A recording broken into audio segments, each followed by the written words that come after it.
శ్రీకాకుళం జిల్లా పలాస పర్యటనలో కేంద్ర మంత్రి కింజరాపు రామ్మోహన్ నాయుడు మీడియాతో మాట్లాడారు. పలాస, కాశీబుగ్గ జంట పట్టణాలను 18 సంవత్సరాలుగా వేధిస్తున్న రైల్వే ఓవర్ బ్రిడ్జ్ సమస్యకు శాశ్వత పరిష్కారం దిశగా చర్యలు ప్రారంభమయ్యాయని తెలిపారు. గత ప్రభుత్వ నిర్లక్ష్యంతో నిలిచిపోయిన పనులను ప్రస్తుత కేంద్ర ప్రభుత్వం వేగవంతం చేసిందన్నారు. ఆర్ఓబీ పనులను స్వయంగా పరిశీలించిన ఆయన పనులు నెమ్మదిగా సాగుతున్నాయని గుర్తించి పూర్తి సహకారం అందిస్తామని హామీ ఇచ్చారు. ఎన్నో సంవత్సరాల నుంచి ఇక్కడ ఒక వ్యాపారానికి కేవలం శ్రీకాకుళం జిల్లా కాదు, సౌత్ ఒరిస్సా ప్రాంతానికి కూడా ఒక ప్రముఖమైనటువంటి వ్యాపార కేంద్రంగా ఇది అభివృద్ధి చెందుతూ వస్తుంది. అయితే ఇక్కడ కొన్ని డెవలప్మెంట్ వర్క్స్ కూటమి ప్రభుత్వం వచ్చిన తర్వాత చేపట్టినటువంటి డెవలప్మెంట్ వర్క్స్ ని ఇన్స్పెక్ట్ చేయడానికి ఈ రోజు ప్రత్యేకంగా ఇక్కడ ఒక విజిట్ కూడా నేను పెట్టుకున్నాను. నాతో పాటు కలెక్టర్ గారు అలాగే స్థానిక కూటమి పార్టీ నాయకులు అందరూ కూడా కలిసికట్టుగా కొన్ని వర్క్స్ ని మేము విజిట్ చేశాం. అందులో ప్రధానమైనటువంటిది సుమారు 18 సంవత్సరాలుగా ఈ పలాస కాశీబుగ్గ పట్టణానికి పట్టి పీడిస్తున్నటువంటి ఆర్ఓబి, ఎప్పటి నుంచో జరగాల్సినటువంటి ఆర్ఓబి కార్యక్రమం సుదీర్ఘ కాలం వరకు దాని మీద సరైనటువంటి దృష్టి పెట్టక, అలాగే గతంలో ఉన్నటువంటి ప్రభుత్వం దాన్ని నిర్వీర్యం చేసే పద్ధతిలో అసలు ఒక్క రూపాయి కూడా ఖర్చు పెట్టకుండా దాన్ని ముందుకు కొనసాగించక ఎన్నో సంవత్సరాల నుంచి అది ఉండిపోయింది. అటువంటి ఆ ఆర్ఓబి కార్యక్రమానికి కేంద్ర రైల్వే మంత్రి గారికి మన కూటమి ప్రభుత్వం వచ్చిన వెంటనే దాన్ని రిప్రజెంట్ చేస్తే ఆయన కూడా సుముఖంగా అది ఎట్టి పరిస్థితుల్లో అది సెటిల్ చేయాలనే ఆలోచనతో సుమారు 46 కోట్ల రూపాయలు 100% ఇంకా రైల్వే కాంపోనెంట్ గా దాన్ని మార్చి ఆ యొక్క ఆర్ఓబిని కూడా పూర్తి చేయడానికి రైల్వే మినిస్టర్ గారు అశ్విని వైష్ణవ్ గారు మనకి సహకారం అందించడం జరిగింది. గత సంవత్సరం సుమారు జూన్ జూలై నెలల్లో అది శాంక్షన్ అయిన వెంటనే దానికి సంబంధించినటువంటి కాంట్రాక్టర్ను కూడా నిర్ధారించి పనులు వేగవంతంగా చేయించి ఈ సంవత్సరం ఏప్రిల్ నాటికల్లా పూర్తి చేయాలని ఒక టైం లైన్ మేము పెట్టుకున్నాం. దానికి సంబంధించి ఫీల్డ్ విజిట్ ఈరోజు చేశాం. ఈరోజు కొంత స్లో అయినటువంటి మాట ఇక్కడ లోకల్ గా వచ్చిన తర్వాత కాంట్రాక్టర్ కూడా స్ట్రిక్ట్ గా చెప్పాం, ఏప్రిల్ నాటికల్లా ఫుల్ ఫ్లెడ్జ్డ్ గా పలాసలో ఆర్ఓబి తాలూకా కార్యక్రమాలు జరగాలని, దానికి సంబంధించి రాష్ట్ర ప్రభుత్వం అలాగే జిల్లా తరఫున కలెక్టర్ గారు అందరూ కూడా ఎటువంటి సపోర్ట్ కావాలన్నా అంత సపోర్ట్ అంతా కూడా ఎక్స్టెండ్ చేస్తామని కూడా కాంట్రాక్టర్ వాళ్ళకి చెప్పడం జరిగింది. అయితే ఆ స్ట్రక్చర్ మీరు అందరూ కూడా చూసుంటారు. ఎంతో కాలం నుంచి అక్కడ ఆర్ఓబి లేని పరిస్థితుల్లో సుమారు అక్కడ హైవే నుంచి వచ్చిన వాళ్ళు కానీ, కాశీబొగ్గ నుంచి బయటికి వెళ్లాల్సిన వాళ్ళు కానీ అక్కడ రైల్వే గేట్ దగ్గర ఆగితే సుమారు 1-2 గంటల సేపు కూడా కొన్ని సందర్భాల్లో అక్కడే నిలిచిపోయినటువంటి సందర్భం ఉండేది. అయితే సామాన్య ప్రయాణికులకు ఒక రకమైనటువంటి ఇబ్బంది అయితే, కొంతమంది ప్రెగ్నెంట్ విమెన్ కానీ, మెడికల్ ఎమర్జెన్సీ కానీ, చిన్నపిల్లలు ప్రయాణించినప్పుడు కానీ అంతంత సేపు ఉండి నరకయాతన పడినటువంటి సందర్భాలు ప్రయాణికులు నాతో చెప్పినటువంటి సందర్భాలు కూడా ఎన్నో ఉన్నాయి. అందుకనే మన కూటమి ప్రభుత్వం వచ్చిన తర్వాత టాప్ ప్రయారిటీగా ఎట్టి పరిస్థితుల్లో కేంద్రం తాలూకా సహకారం తీసుకొని ఆ బ్రిడ్జ్ ని పూర్తి చేయాలనుకున్నాం. ఈ రోజు అది కళని సాకారం చేసేటటువంటి రోజు దగ్గరికి రావడంతో ఎంతో ఆనందంగా ఉంది. అయితే పనుల్లో ఎక్కడ కూడా ఆలస్యం జరగకుండా మంచి క్వాలిటీతో ఆర్ఓబి చేయాలి.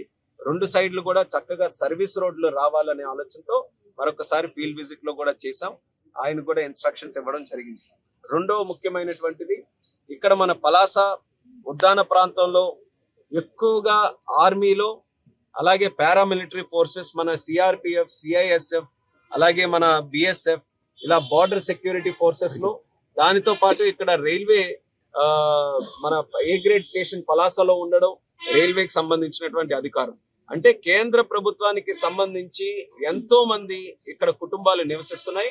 ఈ రోజుకి కూడా ఒక ఆసక్తితో కేంద్ర ప్రభుత్వంలో పనిచేయాలని ఆర్మీ దగ్గర నుంచి, సెక్యూరిటీ దగ్గర నుంచి, రైల్వే దగ్గర నుంచి వివిధ సంస్థల్లో మన పలాస నుంచి, ఈ ప్రాంతం నుంచి, ఉద్దాన ప్రాంతం నుంచి ఎంతో మంది పనిచేస్తున్నారు. అటువంటి వారికి ప్రత్యేకంగా ఇక్కడే కేంద్రీయ విద్యాలయం ఏర్పాటు చేసి ఆ పనిచేస్తున్నటువంటి వారి పిల్లలకి ఒక మంచి ఎడ్యుకేషన్ ఇవ్వాలనే ఆలోచనతో ఆ రోజు గతంలో ఎన్నికలకు ముందే స్పష్టంగా తెలియజేశాం. మళ్ళీ ఈసారి కూటమి ప్రభుత్వం వచ్చిన తర్వాత కేంద్ర ప్రభుత్వంతో మరి మాట్లాడి ఎట్టి పరిస్థితుల్లో కేంద్రీయ విద్యాలయం ఒకటి ఏర్పాటు చేస్తామని. జిల్లాకి ఆల్రెడీ ఒకటి శ్రీకాకుళం దగ్గరలో ఒకటి ఉంది, కానీ మన జిల్లాలో ఉండేటటువంటి కెపాసిటీ చూసుకొని మళ్ళీ మనం ఒత్తిడి చేసి గత సంవత్సరం అక్టోబర్ 1వ నాడు మరి మోదీ గారి సమక్షంలో కేంద్ర కేబినెట్ లో కొత్తగా మన రాష్ట్రం, మన జిల్లాలో, మన దేశంలో 57 కేంద్రీయ విద్యాలయాలు ఉంటే అందులో మొట్టమొదటిది మన శ్రీకాకుళం మనం శాంక్షన్ చేసుకోగలిగాం. మన శ్రీకాకుళంలో, మన పలాసలో శాంక్షన్ చేసుకున్నాం. మాట నిలబెట్టుకున్నాం. అయితే అది గ్రౌండ్ చేయాలి. ఇప్పుడు రెండో ప్రయారిటీ ఏంటంటే శాంక్షన్ అయ్యింది. ఈ యొక్క అకాడమిక్ ఇయర్ స్టార్ట్ అవ్వక ముందే టెంపరీ అకామిడేషన్ లోనైనా పలాస కేంద్రీయ విద్యాలయం మొదలు పెట్టాలని చెప్పి ఒక సంకల్పంతో ముందుకెళ్తున్నాం. దానికి కావాల్సినటువంటి సైట్ కూడా సూదికొండ పక్కన అక్కడ ఎంక్రోచ్మెంట్స్ ఉంటే వాళ్ళు కూడా సహకరించారు. ప్రభుత్వం మాట విన్నారు. ఏ పర్పస్ కి అయితే అక్కడ కేటాయిస్తున్నామో అన్ని కూడా తెలుసుకొని వాళ్ళు కూడా సహకరించి మంచి సైట్ ను కూడా సూదికొండ దగ్గర మనం నిర్ధారించడం జరిగింది. దానితో పాటు టెంపరీగా ఇప్పుడు ప్రస్తుతం అదే సైట్ లో మనం ఉన్నాం. రైల్వే గతంలో ఇక్కడ ఒక స్కూల్ నడిపేది. ఇక్కడ ఆ స్కూల్ ని కాస్త బ్యారక్స్ గా కన్వర్ట్ చేశారు. ఇమీడియట్ గా మనం స్కూల్ స్టార్ట్ చేయాలనంటే ఇక్కడ మంచి ఇన్ఫ్రాస్ట్రక్చర్ మనకు ఉంది కాబట్టి దీన్ని కాస్త మనం రెనోవేట్ చేసి కేంద్రీయ విద్యాలయ టెంపరీ అకామిడేషన్ ఇక్కడ మనం ఇచ్చేయాలని కేంద్రీయ విద్యాలయ సంఘటన వారితో కూడా మాట్లాడాం. వాళ్ళు కూడా ప్రాబ్లం లేకుండా చేయాలనేది మా తాలూకు ఆలోచన. అలాగే దానికి మంచి ట్రైనింగ్ ఇన్స్టిట్యూట్, అలాగే స్కిల్లింగ్ ఇన్స్టిట్యూట్, అంటే స్థానికంగా ఉద్యోగాలు రావాలి. కేవలం ఇక్కడ ఫ్లైట్ ఎక్కి వీళ్ళందరూ కూడా ఎక్కడికో వెళ్ళిపోతారని కాదు మనం తెచ్చేది. ఒక ఎయిర్పోర్ట్ గాని వస్తే దానికి సంబంధించినటువంటి ఉద్యోగాలు కూడా ఎన్నో రకాలు వస్తాయి. ఈ రోజు నేను శ్రీకాకుళం జిల్లా వచ్చి నేను ప్రజా దర్బార్ నేను పెట్టాను. సుమారు 12 గంటలు జిల్లా నుంచి వచ్చినటువంటి వివిధ రకాలైనటువంటి ప్రజలందరినీ కూడా కలుసుకుంటే సుమారు 80% ఉద్యోగాల కోసం వచ్చిన వారు. ఆ 80% కూడా పిల్లలు డైరెక్ట్ గా మాతో వస్తే, సార్ ఎయిర్పోర్ట్ లో నేను ఇంజనీరింగ్ చదివాను, ఎయిర్పోర్ట్ లో పలాను, నేను అగ్రికల్చర్ చేశాను, ఎయిర్పోర్ట్ లో పలాను, నేను ఈ ఎలక్ట్రికల్ స్కిల్ చేశాను, ఎయిర్పోర్ట్ లో పలాను. అంటే ఏ రకమైనటువంటి స్కిల్ ఉండి ఎలాంటి చదువుకున్నా ఎయిర్పోర్ట్ కి సంబంధించినటువంటి జాబ్స్ వాళ్ళందరికీ కూడా ఉన్నాయి. ఈ రోజు ఎంతో మంది నేను స్పష్టంగా చెప్పగలను, మన పలాస ప్రాంతం నుంచి ఉన్న వాళ్ళు ముంబైలో నాకు కలిశారు. ముంబైలో చేస్తున్న వాళ్ళు ఉన్నారు, హైదరాబాద్ లో చేస్తున్న వాళ్ళు ఉన్నారు, ఢిల్లీ ఎయిర్పోర్ట్ లో చేస్తున్న వారు ఉన్నారు. వాళ్ళందరూ కూడా అన్న ఎప్పుడు ఎయిర్పోర్ట్ మనకు వస్తుంది, మేము అక్కడ పనిచేయడానికి మేము సిద్ధంగా ఉన్నామని ఎంత ఆసక్తి చూపిస్తున్నారు. ఇంకంతకంటే స్వార్థం ఏముంది? ఇక్కడ డెవలప్ అవ్వాలి, మన పలాస డెవలప్ అవ్వాలి, ఉద్యానం డెవలప్ అవ్వాలి, కార్గో డెవలప్ అవ్వాలి, రైతులకు ఉపయోగపడాలి, మన పిల్లలకు ఉద్యోగాలు రావాలి.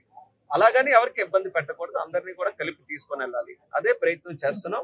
నాకు తెలిసి వీలైనంత త్వరగా అందరి ఎయిర్పోర్ట్ భవనాలు మీరు చూసుంటారు. ఒక వరల్డ్ క్లాస్ గా టాప్ స్టాండర్డ్ గా ఎలా కడుతున్నామో రైల్వే స్టేషన్స్ కూడా వరల్డ్ క్లాస్ లో తయారు చేయాలని ఒక మంచి ఆలోచన దేశ ప్రధానమంత్రి నరేంద్ర మోదీ గారి తాలూకా విజన్ తో మన అశ్విని వైష్ణవ్ గారు దాన్ని ఇంప్లిమెంట్ చేస్తూ మంచి కార్యక్రమం చేపట్టారు.